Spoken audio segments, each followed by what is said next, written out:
Morning everyone. आपका lecture बच्चा atomic structure चल रहा है आपका चैप्टर, और उसमें आप लोग अब तक जो है हम प्लैंक्स क्वांटम थ्योरी तक अच्छे से पढ़ चुके हैं। उसके हमने कुछ न्यूमेरिकल्स भी किए थे।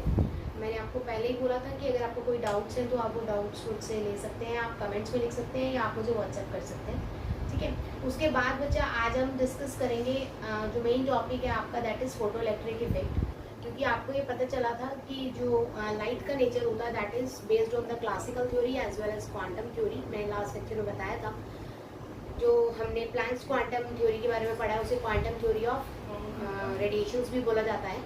और जो हम पहले पढ़ चुके हैं अबाउट ऑल दिस थिंग्स, जो पहले वेव नेचर को डिफाइन करता था किसी भी रेडिएशन के, that is known as classical theory of physics, ठीक है।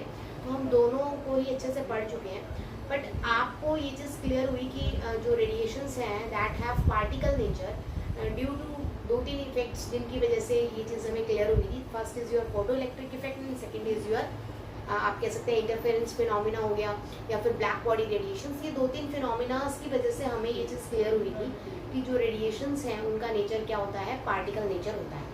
अब कैसे क्लियर हुई, क्यों हमें पता चला कि इनका नेचर पार्टिकल नेचर है, वो आप समझेंगे जब हम ये एक्सपेरिमेंट कंप्लीट करेंगे, ठीक है। तो सबसे पहले हम स्टार्ट कर रहे हैं आपका photo electric effect. Photo electric effect को स्टार्ट करने से पहले बेटा जी कुछ चीज़ें हैं जो आपको यहाँ पर डिस्कस करनी है। मैं सबसे पहले उन्हें डिस्कस कर रही हूँ। तो फोकस करके समझिएगा क्योंकि ये चीज़ें आप इसमें यूज़ करने वाले हैं, ठीक है। तो सबसे पहले हम बात करते हैं regarding your ionisation and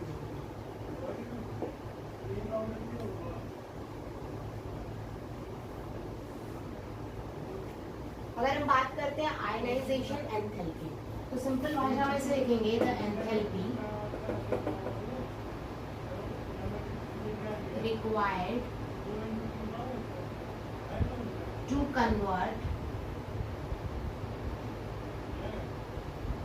1 mole of atom, 1 mole of isolated gaseous atom कर लो बेटा, isolated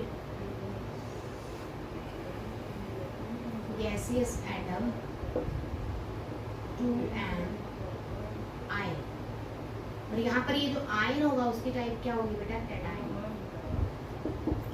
तो मतलब क्या है इस बात का, जैसे मैंने सिंपल सोडियम लिया बेटा, तो यहाँ वर्ड है आइसोलेटेड गैसियस आइटम। आइसोलेटेड का मतलब अकेला, तो सोडियम आपको अकेला नजर आ रहा है। अगर मैं बात करती हूँ Br2 की, तो Br2 अकेले नहीं है। Br2 का बॉन्ड टूट के उसको आप बनाएंगे 2Br, तो ये बनेगा आइसोलेटेड। मेरी बात आइसोलेटेड से आपको क्लियर होगी। जैसे मैंने बोला बेटा Cl2 को ब्रेक करके आप बनाइए 2Cl, बॉन्ड तोड़ दीजिए, एटम्स को अलग कर दीजिए, that is known as isolated. Done, ठीक है। और यहाँ पर जो एनर्जी यूज होती है एटम्स को अलग करने के लिए, that is known as enthalpy of atomization. क्या बोलते हैं उसे, enthalpy of atomization. That means atomization क्या होता है, किसी भी मॉलिक्यूल से एटम्स को बनाने की प्रोसेस को हम क्या बोलते हैं, एटोमाइजेशन। आपने मॉलिक्यूल्स को ब्रेक किया, ब्रेक करके उसको क्या बनाया बेटा, एटम्स में कन्वर्ट किया, this process is known as atomization. और एटोमाइजेशन होने के बाद आपके पास जो एटम्स मिलते हैं वो अलग अलग होते हैं। जैसे बेटा यहाँ पर तो ये इस फॉर्म में होंगे, Br2 कंबाइंड फॉर्म में बॉन्ड बना रखा है। यहाँ पर बेटा 2 होंगे अलग अलग, ऐसे लिख सकते हो, दिस प्लस दिस। तो एटम्स को अलग करने के प्रोसेस को हम क्या बोलते हैं, एटोमाइजेशन। और जो एनर्जी चाहिए होती है that is known as enthalpy of atomization. Clear होगी मेरी बात, ठीक है। दिस प्रोसेस, इसी एंथैल्पी ऑफ एटोमाइजेशन को हम बॉन्ड एनर्जी भी बोलते हैं, क्योंकि यहाँ पर हम बॉन्ड को तोड़ते हैं बेटा, और तो उतनी एनर्जी चाहिए जो इस बॉन्ड को क्या कर सके, ब्रेक कर सके, और उसे क्या में कन्वर्ट कर सके, एटम्स में कन्वर्ट कर सके। तो this process is known as atomization. Clear हो गया होगा आपको, ठीक है। तो सिंपल सी बात यहाँ पर आपको ये याद रखनी है बेटा कि कोई भी एटम जो आप लोगे, दैट एटम्स, उसकी कंडीशन क्या है कि वो पहली बात गैसियस फॉर्म में होना चाहिए, और दूसरी बात वो अकेला होना चाहिए, ठीक है। उसको आप एनर्जी देंगे बेटा, यहाँ पर एनर्जी दैट इज E, ठीक है। और यहाँ पर मैंने उसमें से एक इलेक्ट्रॉन निकाल के उसको बना दिया Na पॉजिटिव। कोई डाउट बेटा यहाँ तक? ये जो एनर्जी आपने प्रोवाइड की है, this energy is known as ionization enthalpy.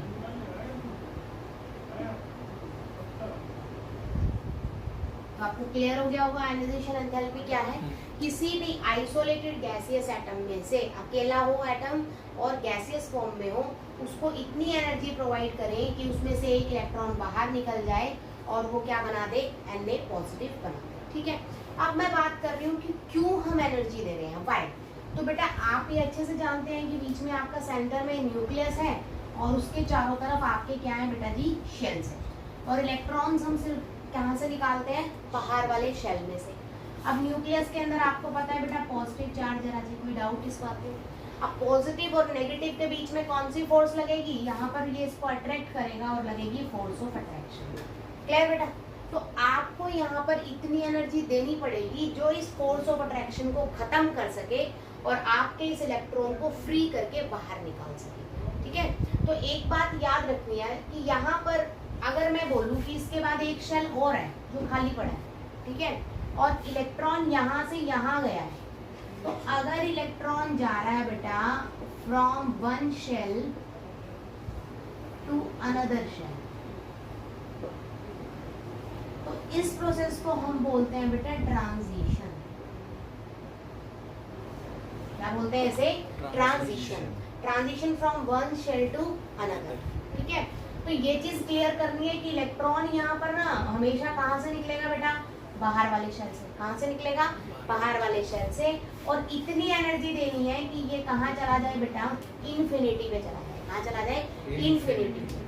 Infinity का मतलब होता है कि वो किसी भी शेल में नहीं रहेगा, एटम्स के सारे शेल्स की अट्रैक्शन को क्रॉस करके उसको बाहर निकाला गया है।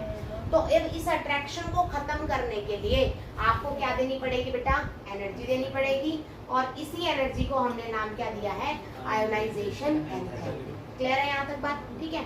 उसके बाद बेटा एनर्जी, जो आप एनर्जी प्रोवाइड कर रहे हो इलेक्ट्रॉन्स निकालने के लिए, मुझे ये बताओ क्या वो लाइट की फॉर्म में हो सकती है, बिल्कुल हो सकती है। Light is also a form of energy.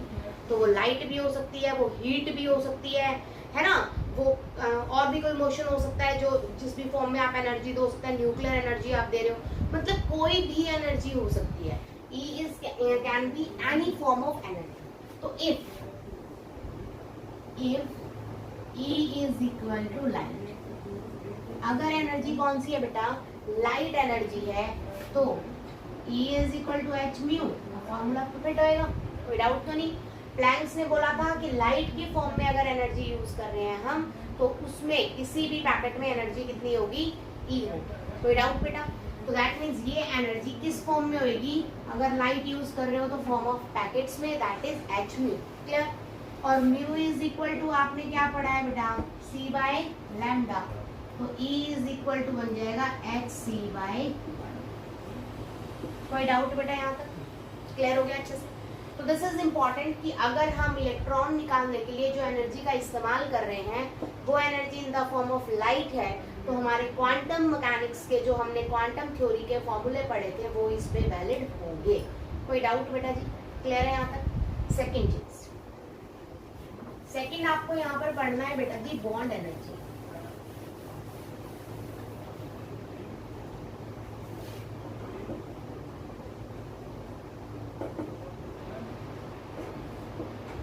Bond energy की बात करूं बेटा, जैसे A2 है राजे, तो A2 को आप क्या लिख सकते हैं, व्हाट इज A2? A2 को आप लिख सकते हैं A बॉन्ड A, लिख सकते हैं ना। A बॉन्ड A का बॉन्ड तोड़ के और आपने उसे क्या बना दिया बेटा 2A, दैट इज किस फॉर्म में कन्वर्ट कर दिया, एटम्स में। कौन से एटम्स है, ये भी अभी आपने वर्ड यूज किया था, आइसोलेटेड गैसियस एटम। डन है। तो अगर मैं by chance ionization enthalpy A2 को दूं, तो क्या ये A2 2 पॉजिटिव या पॉजिटिव प्लस इलेक्ट्रॉन बना सकता है, नहीं बना सकता। ये प्रोसेस वर्क नहीं करेगी। क्यों नहीं करेगी, क्योंकि आपने A2 को आइसोलेट नहीं किया बेटा। दिस इज इम्पॉर्टेंट कि अगर मॉलिक्यूल है तो उसे अलग करना जरूरी है। तो पहले A2 को किस में कन्वर्ट करेंगे राजे, 2A में, और उसके बाद एनर्जी देंगे तो 2A पॉजिटिव प्लस में 2 इलेक्ट्रॉन निकल आए। कोई डाउट बेटा, क्लियर है मेरी बात यहाँ तक। तो दिस इज इम्पॉर्टेंट कि अगर मॉलिक्यूल की फॉर्म में हो तो उसे पहले आइसोलेटेड बनाना है, तो मॉलिक्यूल की फॉर्म को आइसोलेटेड बनाने के लिए आपको क्या तोड़नी पड़ेगी बेटा, यहाँ पर बॉन्ड तोड़ना पड़ेगा। क्लियर होगी मेरी बात? तो यहाँ पर ये बॉन्ड ब्रेक करने के लिए जो एनर्जी यूज हुई उसको हम बोलते हैं बॉन्ड एनर्जी। क्लियर है मेरी बात?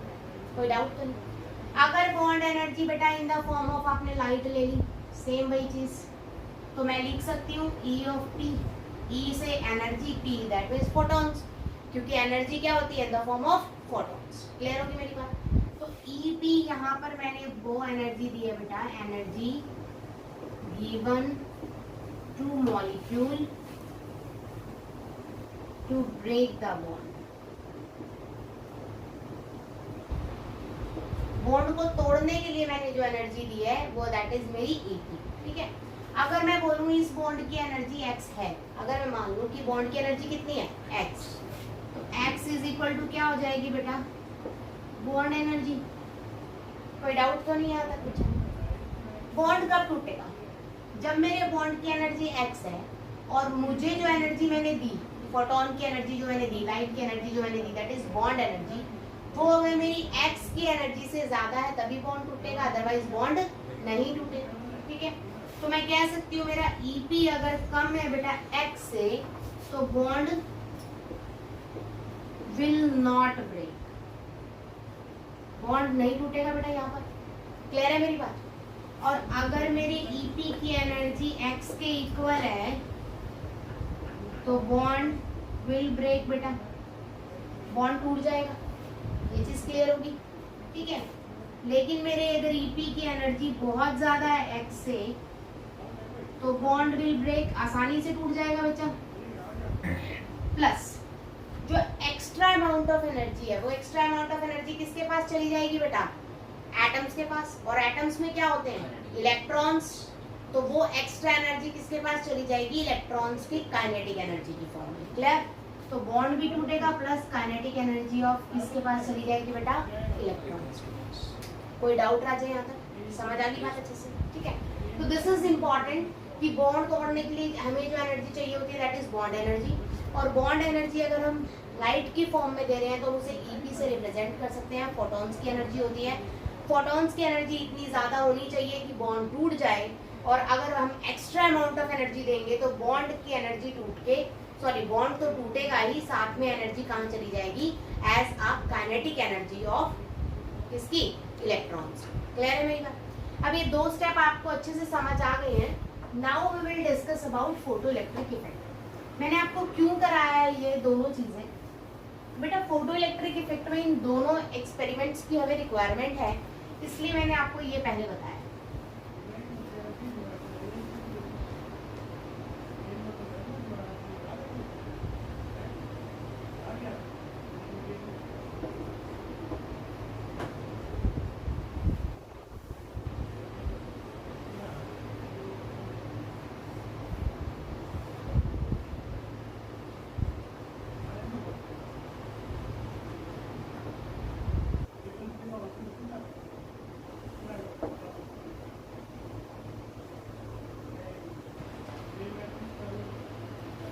ध्यान से देखिए राजेश, में मैंने क्या क्या चीज का इस्तेमाल किया है।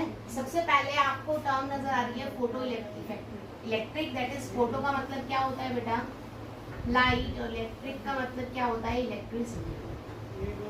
दैट इज लाइट की हेल्प से हमें क्या प्रोड्यूस करनी है, इलेक्ट्रिसिटी प्रोड्यूस करनी है। इस प्रोसेस को हम बोलते हैं फोटो इलेक्ट्रिक एमिशन या फोटो इलेक्ट्रिक इफेक्ट। ठीक है, तो इसमें सबसे पहले मैंने एक ट्यूब ले रखी है जिसे हम बोलते हैं डिस्चार्ज ट्यूब। आप बहुत बार इसे पढ़ चुके हैं बेटा, इलेक्ट्रॉन प्रोटॉन न्यूट्रॉन्स की डिस्कवरी मैंने इसको अच्छे से डिस्कस किया था। दिस इज अ ट्यूब जिसे मैंने बोला बेटा कैथोड, तो ऑब्वियसली बात है ये क्या हो जाएगी राजे, एनोड हो जाएगी। ठीक है, अब क्योंकि हम यहाँ पे उसमें क्या लगा रहे थे, उस एक्सपेरिमेंट में हम यहाँ बैटरी लगा रहे थे। बैटरी क्या कर रही थी बेटा, लाइट प्रोड्यूस कर रही थी, दैट इज इलेक्ट्रिसिटी प्रोड्यूस कर रही थी। बट यहाँ पर तो हमें लाइट बनानी है, लाइट नहीं सॉरी मेरे, इलेक्ट्रिसिटी बनानी है यहाँ पर। तो अगर हमें यहाँ पे इलेक्ट्रिसिटी बनानी है तो बेटा यहाँ पर हमें कोई ऐसी चीज लगानी पड़ेगी जो मेरी इलेक्ट्रिसिटी को डिटेक्ट कर सके। आप गैल्वेनोमीटर लगा सकते हो, आप एमीटर लगा सकते हो। मैंने यहाँ पे सिंपल एक बल्ब लगा दिया, क्योंकि अगर इलेक्ट्रिसिटी जनरेट होगी तो आपको पता है बल्ब जल जाएगा। ठीक है, तो इससे आसानी से पता चल सकता है। ठीक है, दिस इज कैथोड। कैथोड किस चीज की बनी हुई है बेटा? This is made up of metal plate. ठीक है, किस चीज की बनी है? मेटल प्लेट की। अब बेटा मैं मेटल प्लेट के ऊपर एनर्जी पास कर रही हूँ। क्या पास कर रही हूँ बेटा? एनर्जी। अब मुझे एक बात बताओ, अगर मैंने मेटल प्लेट को या किसी भी एलिमेंट को एनर्जी दी है, ठीक है, तो वो क्या करेगा? इलेक्ट्रॉन्स देगा। अभी आयनाइजेशन एंथैल्पी में यही पढ़ी आपने। तो जब मैंने इसको एनर्जी दी तो इसमें से क्या निकलेंगे बेटा जी? इलेक्ट्रॉन्स।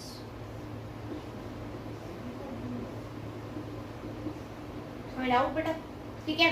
अब इलेक्ट्रॉन्स पे चार्ज कौन सा होता है बेटा? नेगेटिव। तो ये किसकी तरफ भागेंगे राजे? एनोड की तरफ, दैट इज पॉजिटिव की तरफ। तो जब ये इसकी तरफ भागे तो नेगेटिव से पॉजिटिव की तरफ इलेक्ट्रॉन्स क्या हुए? ट्रैवल हुए। और ट्रैवल ऑफ इलेक्ट्रॉन क्या करता है? इलेक्ट्रिसिटी बनाता है। तो जैसे ही ये पास होने लगेंगे आपका बल्ब क्या होगा? जल जाएगा। कोई डाउट बेटा? This is known as photo electric effect. तो यहाँ पर मैंने आपको दो बातें पढ़ाई कि यहाँ जो मैंने एनर्जी दी है, तो यहाँ मैंने एनर्जी किसको दी है? मेटल को। सबसे पहले ये क्वेश्चन कि व्हाई इट इज मेटल, हमने नॉन मेटल क्यों नहीं लिया? तो मेटल के बारे में आपने 10th में पढ़ा है कि ये कौन से नेचर का होता है बेटा? इलेक्ट्रोपॉजिटिव नेचर का। कौन से नेचर का होता है? इलेक्ट्रोपॉजिटिव। और इलेक्ट्रोपॉजिटिव क्या होते हैं? जो आसानी से इलेक्ट्रॉन क्या कर सके? डोनेट कर सके। तो इलेक्ट्रोपॉजिटिव का मतलब those who can release electron easily. जो आसानी से इलेक्ट्रॉन रिलीज कर दे उसे हम क्या बोलते हैं बेटा? इलेक्ट्रोपॉजिटिव। इसीलिए हमने कैथोड को किस चीज का बनाया है? मेटल प्लेट का। क्लियर होगी मेरी बात? कोई डाउट तो नहीं राजे? दूसरी चीज, यहाँ पर दो चार बातें समझनी जरूरी है। ठीक है, इस एक्सपेरिमेंट में कोई डाउट तो नहीं है? क्लियर होगी मेरी बात? ठीक है।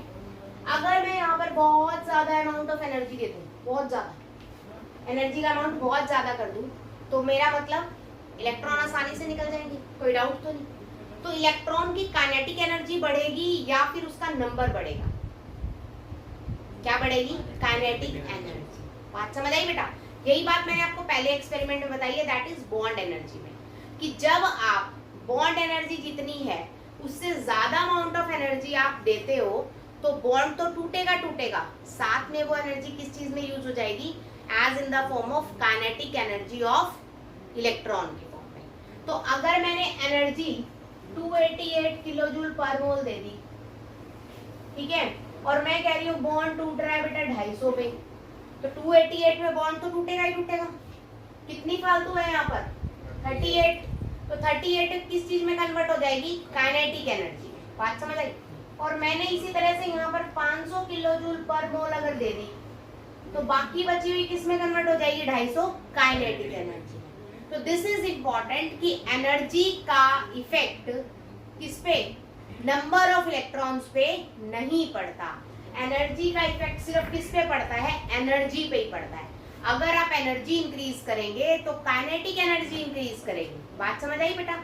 अगर जो आप एनर्जी प्रोवाइड कर रहे हो इलेक्ट्रॉन्स को निकालने के लिए वो आप बढ़ा दोगे तो उसका फर्क नंबर ऑफ इलेक्ट्रॉन्स पे नहीं पड़ेगा।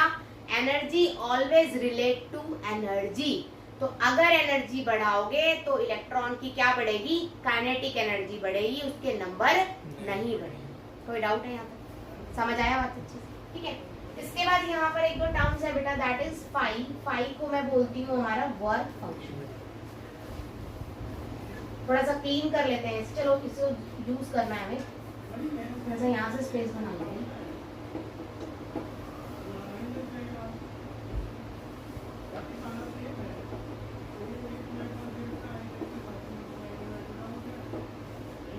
Work function that is phi. ठीक है, तो आपको याद होगा मैंने आपको बोला था ईपी अगर मेरा कम है x से तो इलेक्ट्रॉन एमिट नहीं होगा बेटा, है ना? और मैंने आपको बोला था ईपी अगर बराबर है तो इलेक्ट्रॉन एमिट होगा, और ईपी अगर ज्यादा है तो इलेक्ट्रॉन भी एमिट होगा, प्लस में साथ में काइनेटिक एनर्जी बढ़ेगी। ये कंडीशन बताई थी बेटा। तो work function is your EP, but that minimum EP जो इलेक्ट्रॉन को क्या कर सके? निकाल सके। बात समझ आई? Work function is that minimum amount of energy जो आपके मेटल में से इलेक्ट्रॉन को क्या कर सके, निकाल सके, ताकि फोटो इलेक्ट्रिक इफेक्ट शो हो जाए। क्लियर होगी बात?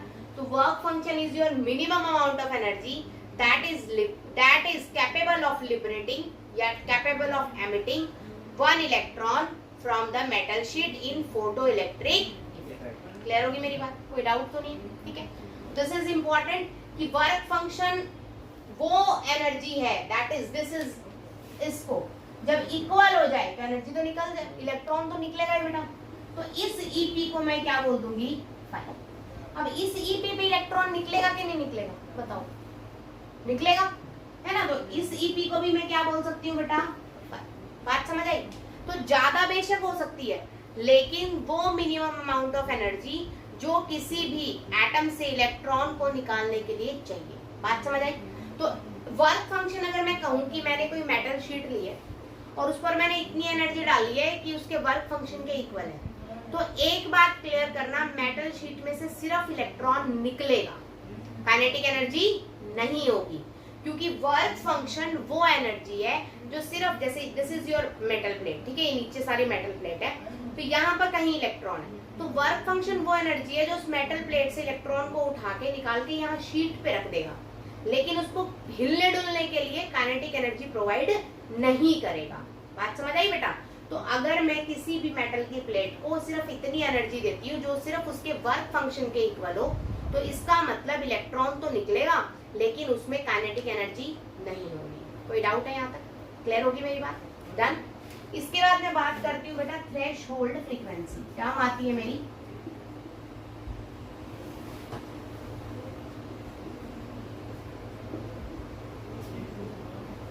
Threshold frequency. अब सेम बात है बेटा, E इज इक्वल टू, मैंने क्या बोला है, h म्यू होता है। अब मैं ये कह दूं मैंने इतनी एनर्जी दी है कि वो उसमें से इलेक्ट्रॉन बस निकले, तो वो एनर्जी किसके इक्वल हो जाएगी, 5 के। बात समझ आई? अगर मेरी 5 भी थ्रेशोल्ड है, एक तरह से वर्क फंक्शन आपका थ्रेशोल्ड एनर्जी होता है बेटा, ये बात याद रखें। मतलब थ्रेशोल्ड एनर्जी जैसी कोई टर्म एग्जिस्ट नहीं करती है, ये मैंने सिर्फ समझाने के लिए बोला है। वो minimum amount of energy, threshold का मतलब क्या होता है, लिमिट, दैट इज मिनिमम। तो वो मिनिमम अमाउंट ऑफ एनर्जी जो इलेक्ट्रॉन निकालने के लिए चाहिए, उसी को तो हमने क्या बोला, वर्क फंक्शन। तो इसको आप एक तरह से थ्रेशोल्ड एनर्जी भी मान सकते हो। बात समझ आई? और थ्रेशोल्ड जब कभी भी यूज होता है तो ई के पैर में क्या आ जाती है, 0, है ना? तो यहाँ मैं ई के पैर में 0 लगा रही हूँ बेटा, थ्रेशोल्ड। तो थ्रेशोल्ड एनर्जी में फ्रीक्वेंसी कौन सी होगी बेटा, थ्रेशोल्ड। बात समझ आई? तो वो मिनिमम अमाउंट ऑफ फ्रीक्वेंसी, वो मिनिमम फ्रीक्वेंसी जो किसी भी लाइट की होगी, जिसकी वजह से इलेक्ट्रॉन क्या होगा, सरफेस से बाहर आ जाएगा। बात समझ आई? एनर्जी किस फॉर्म में दे रहे हो आप, थ्रेशोल्ड की फॉर्म में। बात समझ आई? मतलब एनर्जी आप दे रहे हो इन द फॉर्म ऑफ लाइट। बात समझ आई? उस लाइट की जो एनर्जी है दैट इज ई नॉट, जिसको हमने क्या बोल दिया, 5, वो मिनिमम अमाउंट ऑफ एनर्जी जो इलेक्ट्रॉन निकालेगा, सिंपल। बात समझ आई? और अब एनर्जी किस फॉर्म में दे रहे हो मेटल को, लाइट की फॉर्म में, लाइट की फॉर्म में तो दे रहे हो। और लाइट है क्या चीज, फ्रीक्वेंसी। बात समझ आई? इसमें फ्रीक्वेंसी और क्या होता है, एंगस्ट्रॉम, सॉरी वेवलेंथ। फ्रीक्वेंसी और क्या होती है उसमें, wavelength. So that is minimum amount of frequency of that light जो आपने गिराई है, that is incident light. Incident light का वो मिनिमम अमाउंट, मिनिमम फ्रीक्वेंसी जिसकी वजह से इलेक्ट्रॉन क्या होगा, आसानी से इजेक्ट हो जाएगा। बात समझ आई? कोई डाउट तो नहीं है? अब यहीं पर मैं बात करती हूँ बेटा थ्रेशोल्ड वेवलेंथ की।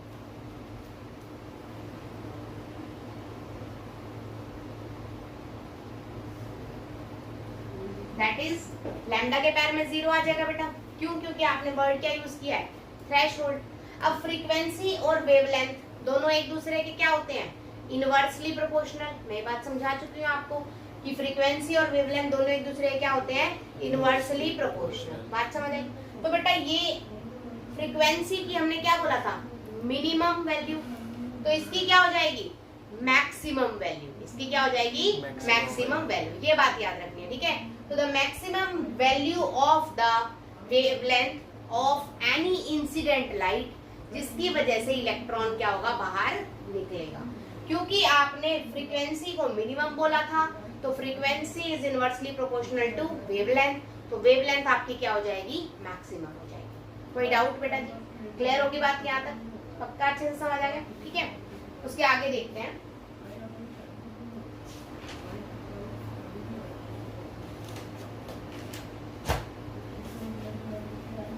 नेक्स्ट हम बात करते हैं kinetic energy of the electron, कितनी होएगी जो उस इलेक्ट्रॉन को मिलेगी।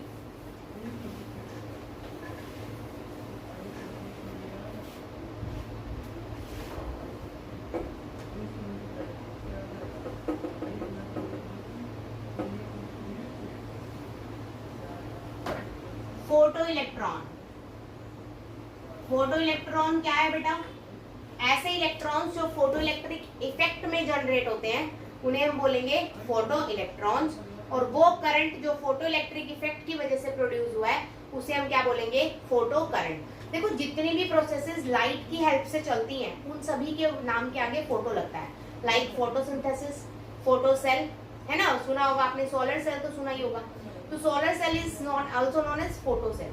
फोटो वर्ड का मतलब है कि आपने इस प्रोसेस में किस चीज का इस्तेमाल किया है, लाइट का। तो जहां पर भी हम लाइट का यूज करते हैं, फोटो इलेक्ट्रॉन मतलब इलेक्ट्रॉन जो किससे प्रोड्यूस हुए हैं, लाइट से। फोटो करंट, करंट जो किससे प्रोड्यूस हुआ है, लाइट से। क्लियर होगी मेरी बात? ठीक है, तो काइनेटिक एनर्जी क्या होगी, जरा ध्यान से देखिए। ईपी, किसी भी energy of photon is equal to क्या होगा, एक्स, जो एनर्जी बॉन्ड को तोड़ने में यूज हुई है। मैंने लास्ट जो आपको बॉन्ड एनर्जी पढ़ाया तब मैंने बॉन्ड की एनर्जी कितनी मानी थी, एक्स मानी थी। तो दैट मींस जो मैं एनर्जी दूंगी वो किस चीज में यूज होएगी, बॉन्ड के तोड़ने में, प्लस बची हुई एनर्जी किस चीज में यूज होएगी बेटा, काइनेटिक एनर्जी में। अभी अभी हमने पढ़ा। तो मुझे क्या निकालना है यहाँ पर, काइनेटिक एनर्जी निकालनी है। तो kinetic energy is equal to मेरा क्या हो जाएगा, ईपी माइनस बोलो एक्स। यहाँ तक कोई डाउट है बेटा? यहाँ तक क्लियर है? एक्स क्या है, वो मिनिमम अमाउंट ऑफ एनर्जी जो किसी भी इलेक्ट्रॉन को, सॉरी किसी भी एटम को चाहिए ताकि वो इलेक्ट्रॉन निकाल सके। एक्स क्या है, बॉन्ड टूटेगा इलेक्ट्रॉन निकलेगा, यही था ना बेटा, यही बोला था। तो इलेक्ट्रॉन निकालने में एनर्जी कितनी लगी, एक्स। तो इलेक्ट्रॉन निकालने में जो एनर्जी लगी उसको हम क्या बोलते हैं, फाई। क्या बोलते हैं, फाई। अभी भी पढ़ाया, work function that is phi. Phi क्या है, वो लिमिटेड अमाउंट ऑफ एनर्जी है जो इलेक्ट्रॉन निकालने में लगी। मेरी बात समझो, जैसे मैंने बोला टोटल एनर्जी 255 किलो जूल पर मोल मैंने आपको प्रोवाइड कर दी, ठीक है बेटा। तो एक चीज बताओ, अगर मैं कह रही हूँ कि मेरा फाई है 200 किलो जूल पर मोल, ठीक है, तो बची हुई एनर्जी कितनी है बेटा, 55। तो 200 किस में लग गई, इलेक्ट्रॉन निकालने में, और 55 किस में लग गई, काइनेटिक एनर्जी में। तो मैं लिख सकती हूँ 255 इज इक्वल टू 200 प्लस 55, लिख सकती हूँ ना। तो 200 मेरी टोटल एनर्जी थी बेटा, 255 तो टोटल थी बेटा। 200 किस में लग गई, इलेक्ट्रॉन निकालने में। इलेक्ट्रॉन निकालने को क्या बोलती हूँ मैं, फाई, प्लस 55 किस में लगी, काइनेटिक एनर्जी। तो एनर्जी टोटल मेरी किस चीज में लगती है, जो एनर्जी हम प्रोवाइड करते हैं, देते हैं, वो दो चीजों में यूज होगी, एक तो इलेक्ट्रॉन निकालने में और दूसरा किसमें, काइनेटिक एनर्जी। कोई डाउट है बेटा यहाँ? क्लियर होगी मेरी बात? तो इसको मैं इस फॉर्म में भी लिख सकती हूँ कि E of P that is energy of proton is equal to 5 plus में काइनेटिक एनर्जी ऑफ इलेक्ट्रॉन। लिख सकती हूँ बेटा? कोई डाउट तो नहीं है यहाँ तक? कोई डाउट? अब काइनेटिक एनर्जी निकालनी है, तो kinetic energy is equal to, बोलो क्या होगा, EP माइनस 5 हो जाएगा बच्चा। यहाँ तक कोई डाउट है? क्लियर हुआ अच्छे से? काइनेटिक एनर्जी का फॉर्मूला क्या होता है, half mv square. Energy of photon क्या होगी बेटा, h म्यू जो आपने दी, माइनस 5 क्या होता है, h म्यू नॉट। डन। तो half mv square is equal to h common ले लिया, म्यू माइनस म्यू नॉट। कोई डाउट बेटा? दिस इज द एनर्जी जो आपको किसी भी एटम को देनी पड़ेगी, या आप दे रहे हैं, या आपके इलेक्ट्रॉन की काइनेटिक एनर्जी, सब कुछ इसी फॉर्मूले से निकल जाएगा। आपको क्या होगा, क्वेश्चंस में दो चीजें गिवन होगी, ये और ये, तो ये निकालना होगा, ये और ये गिवन होगी तो ये निकालना होगा, और ये गिवन है तो ये निकालना होगा। मतलब 3 क्वांटिटीज में आपको 2 गिवन होंगी, एक आपको अच्छे से क्लियर होगी मेरी बात। अब दूसरी चीज इफेक्टर्स, ये चीज ध्यान से समझना। लाइट की मैं बात कर रही हूँ तो किसी भी लाइट के पास सिर्फ 2 ही फैक्टर्स होते हैं बेटा, एक तो एनर्जी और दूसरी उसकी इंटेंसिटी। ध्यान से देखिए, EP that is energy of photon. अब बेटा एक फोटोन के लिए मतलब E इज इक्वल टू, आपने NH म्यू पढ़ा था ना बेटा, कोई डाउट तो नहीं। तो energy of 1 photon is equal to क्या हो गया, E is equal to H mu हो गया राजे, हो गया ना। तो एनर्जी बढ़ाने से क्या नंबर ऑफ इलेक्ट्रॉन्स बढ़ जाएंगे, नहीं बढ़ेंगे, सिर्फ क्या बढ़ेगी, काइनेटिक एनर्जी। तो अगर आप लाइट की एनर्जी इंक्रीज करते हैं, ध्यान से समझिएगा, ये क्वेश्चन जी मेंस में पूछा था लास्ट ईयर। अगर आप लाइट की क्या इंक्रीज करते हैं बेटा, एनर्जी, तो हमेशा किस चीज में इंक्रीमेंट होगा, kinetic energy of electrons. Clear होगी मेरी बात। इंटेंसिटी क्या होती है, इंटेंसिटी का मतलब है जो आपने एनर्जी दी वो पर सेकंड कितनी देर के लिए दी। जैसे मैं कह रही हूँ 1 सेकंड में 1 इलेक्ट्रॉन निकलता है, ठीक है, तो मैं same amount of energy 10 second के लिए दे रही हूँ तो कितने इलेक्ट्रॉन्स निकलेंगे, 10। Same amount of energy 50 second के लिए दे रही हूँ तो कितने, 50। तो इंटेंसिटी का मतलब है टाइम बढ़ा दिया आपने, क्या बढ़ा दिया, टाइम। और ज्यादा टाइम के लिए अगर आप एनर्जी दे रहे हो तो इसका मतलब नंबर ऑफ इलेक्ट्रॉन्स क्या होंगे, ज्यादा निकलेंगे। बात समझ आई। तो अगर आप इंटेंसिटी इंक्रीज कर रहे हो तो क्या चीज निकलेगी बेटा, नंबर ऑफ इलेक्ट्रॉन्स। बात समझ आई बच्चा। और इंटेंसिटी इंक्रीज करने का मतलब है आपने क्या इंक्रीज की है, फ्रीक्वेंसी इंक्रीज की है, या लैम्डा को क्या किया है बेटा, डिक्रीज किया। Is that clear. ग्राफ क्या था जी मेंस में, यहाँ पर नंबर ऑफ इलेक्ट्रॉन्स है राजे जो इजेक्ट हो रहे हैं, ठीक है, यहाँ पर मैंने दे दी एनर्जी। बताओ एनर्जी बढ़ाने से क्या नंबर ऑफ इलेक्ट्रॉन बढ़ते हैं, नहीं बढ़ते ना, काइनेटिक एनर्जी। तो इसका मतलब ग्राफ क्या रहेगा, स्ट्रेट लाइन। कोई डाउट कि एनर्जी बढ़ रही है, धीरे धीरे धीरे धीरे बढ़ रही है ना बेटा। देखो यहाँ पर नंबर ऑफ इलेक्ट्रॉन इतने हैं, यहाँ पर भी इतने हैं, यहाँ पर भी, मतलब number of electron her point पे क्या है, सेम, लेकिन हर पॉइंट पे एनर्जी क्या हो रही है बेटा, इंक्रीज होती चली जा रही है, बढ़ रही है। क्लियर होगी बात बेटा मेरी, ठीक है। दूसरा अगर फ्रीक्वेंसी के बीच में बनाऊं मैं, यहाँ पर सेम नंबर ऑफ इलेक्ट्रॉन्स, यहाँ मैंने क्या ले लिया बच्चा, फ्रीक्वेंसी। अब बेटा फ्रीक्वेंसी बढ़ाने से नंबर ऑफ इलेक्ट्रॉन बढ़ेंगे, बढ़ेंगे ना, तो स्ट्रेट ग्राफ आना चाहिए कुछ इस तरह से, ऐसा ही आना चाहिए। लेकिन क्या 0 होगी फ्रीक्वेंसी तो भी इलेक्ट्रॉन निकल जाएगा, नहीं। वो मिनिमम अमाउंट ऑफ फ्रीक्वेंसी जिस पे इलेक्ट्रॉन निकलता है उसको हम क्या बोलते हैं, थ्रेशोल्ड फ्रीक्वेंसी। तो इसका मतलब इलेक्ट्रॉन तो बढ़ेंगे लेकिन निकलेगा कब, एक पॉइंट हो दिया, this is your threshold frequency. तो एक कोई भी हम कहीं से भी स्टार्ट कर सकते हो ग्राफ बनाना, लेकिन थोड़ी वैल्यू छोड़ के बनाना है कि थोड़ी वैल्यू वो क्या है बेटा, यहाँ से यहाँ तक वो एनर्जी है जो चाहिए इलेक्ट्रॉन निकालने के लिए, दैट इज 5। बात समझ आ गई। तो दिस इज योर 5। यहाँ से आपने इलेक्ट्रॉन को निकालना स्टार्ट किया कि मिनिमम एक वैल्यू पे अगर यहाँ से आप निकाल देते हो, ये ग्राफ आया था जी मेंस में लास्ट ईयर, अगर आप यहाँ से इलेक्ट्रॉन को स्ट्रेट लाइन दे देते हो तो इसका मतलब तो कोई भी वैल्यू पे इलेक्ट्रॉन निकलने लग जाएगा। ऐसा पॉसिबल नहीं होता है। हर जो एटम होता है उसका वर्क फंक्शन क्या होता है, अलग अलग होता है। तो एक पर्टिकुलर एनर्जी मिनिमम देनी ही पड़ेगी आपको इलेक्ट्रॉन्स को निकालने के लिए। कोई डाउट बेटा, क्लियर होगी बात अच्छे से, ठीक है। ये टॉपिक आपका खत्म हो गया यहाँ पर, फोटो इलेक्ट्रिक इफेक्ट। इसमें अगर कोई भी डाउट्स हो तो आप मुझसे पूछ लीजिएगा, कुछ भी अगर आपको पूछना हो तो, बाकी आप इस सबको नोट डाउन कर लीजिएगा, ठीक है। आज का लेक्चर यही फिनिश करते हैं। थैंक यू बेटा।